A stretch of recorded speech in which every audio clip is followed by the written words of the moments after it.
दोस्तों, नमो बुद्धाय, जय भीम, जय पेरियार। मेरा नाम सतीश बौद्ध है और फिर से आपके बीच में उपस्थित हुआ हूँ। समाज बड़े ही विडंबना के दौर से गुजर रहा है। हालांकि जातिगत दुर्भावना हमेशा से भारत में व्याप्त रही, जाति आधारित अत्याचार हमेशा से रहा है, तो इसका मतलब ये नहीं है कि वो अभी भी जारी रहेगा।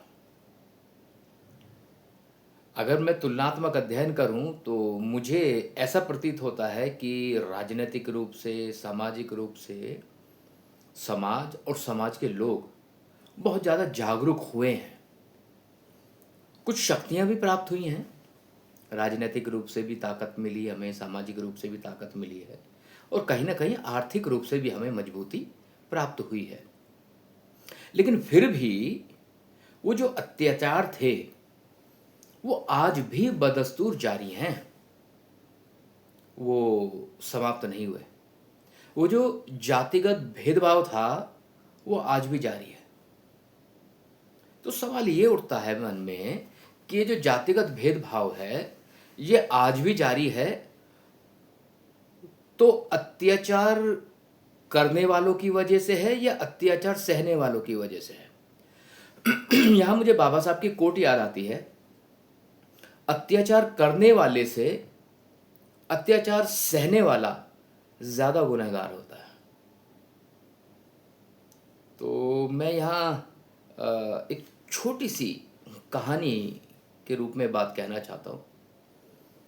एक नदी के किनारे एक बंदर का परिवार रहता था। पेड़ के ऊपर एक बड़ा वृक्ष था, उस पे पापा बंदर, मम्मी बंदर, एक छोटा सा चिंटू बंदर, ये 3 लोगों का परिवार था।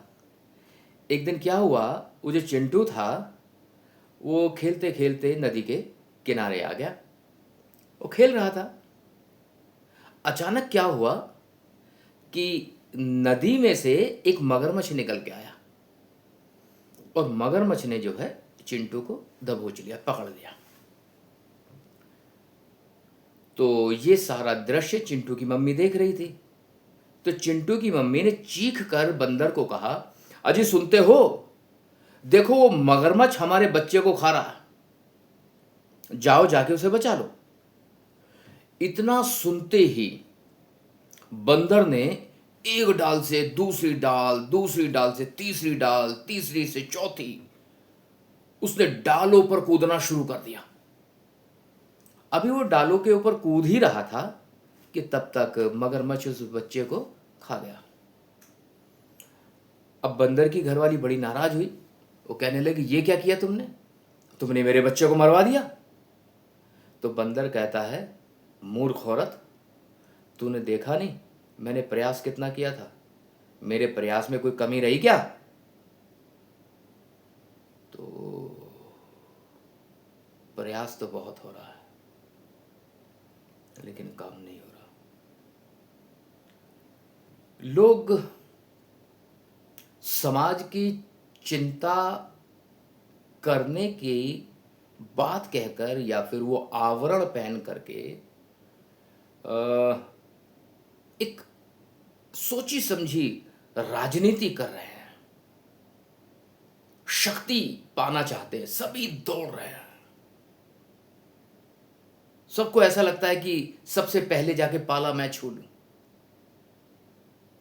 परंतु जो एक्चुअली मगरमच्छ के मुंह में जो चिंटू है उसकी परवाह किसी को नहीं है। पिछले दिनों हमने देखा है कि हाथरस में हमारी बहन के साथ जो और उसके परिवार के साथ जो अत्याचार हुआ, क्या उसे न्याय मिला था? मध्य प्रदेश में आदिवासी के मुंह पे पेशाब किया गया, क्या उस व्यक्ति को न्याय मिला था? सहारनपुर में 80 घर जला दिए गए थे, क्या उन्हें न्याय मिला था? मैं किसी व्यक्ति विशेष पर टिप्पणी नहीं करना चाहता हूं, किसी पर भी नहीं, लेकिन सोचना पड़ेगा, विषय बहुत गंभीर है। न्याय हमेशा उन लोगों को मिलता है जिन्हें सामाजिक और राजनीतिक संरक्षण प्राप्त हो। भारत में न्याय संरक्षण की कोख से जन्म लेता है। मैं उम्मीद कर रहा हूं कि आपको मेरी बात जरूर समझ में आई होगी। अगर राजनीतिक संरक्षण अभी नहीं मिल रहा है तो सामाजिक संरक्षण तो होना ही चाहिए ना। सामाजिक संरक्षण हमें नहीं मिल पा रहा, उसके पीछे सबसे बड़ा कारण यह है कि हम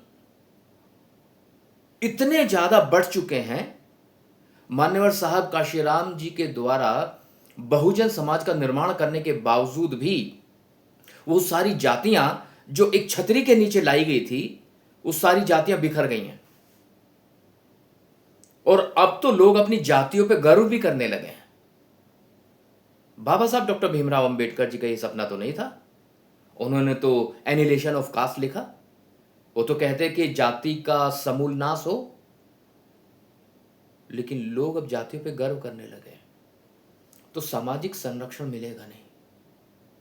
और जब तक सामाजिक संरक्षण प्राप्त नहीं होगा तो आप राजनीतिक संरक्षण प्राप्त कर ही नहीं सकते, क्योंकि शक्ति एकजुटता में है, बिखराव में नहीं।